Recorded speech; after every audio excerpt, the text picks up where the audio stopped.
ઓગા હે ઓગા દિશા હુઈ ગઈ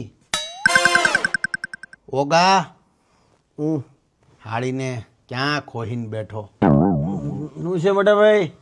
હુઈ ગઈ કે દિશા જાગે કે દિશા હોઈ ગઈ, ટાયર્ડની ઠરી ગઈ એટલે વચ્ચે હુવડાવી દીધી. દિશા ઉઠ, આપણે વાતું કરી. મોટા ભાઈ હોઈ જાઓ, થોડીક શરમ આવી જોઈએ. હું છું પણ આ યોગિતા ઉઠશે ને તો નાક કપાઈ જાય. હોઈ જાઓ. ન્યા ક્યાં હુવડે પણ તે દિશાને. અરે એ હુઈ ગઈ, હવે તમારે શું છે લેવા દેવા મારા ઘરની અંદર? જાવ ની, હુઈ જાવ ની. કઈ નહીં તો હું અહીંયા હુઈ જાઉં. હવે અંદર વયા જાઓ, ઉપર વયા જાઓ. જાઓ અહીંયા હુઈ જાઉં પણ હવે. અરે પણ દાદા પાસે વયા જાઓ. તને નડે નહીં હું પણ. દાદા પાસે જાવ છો કે નિશા આ દિશા ઉપર ધ્યાન રહે મારું, બીજું કઈ નહીં. અહીંયા હુઈ જાઉં. જાઓ વયા જાઓ ને ભાઈ. તને તારો ભાઈ નડે છે હું? વયા જાવ ની ભાઈ હવે.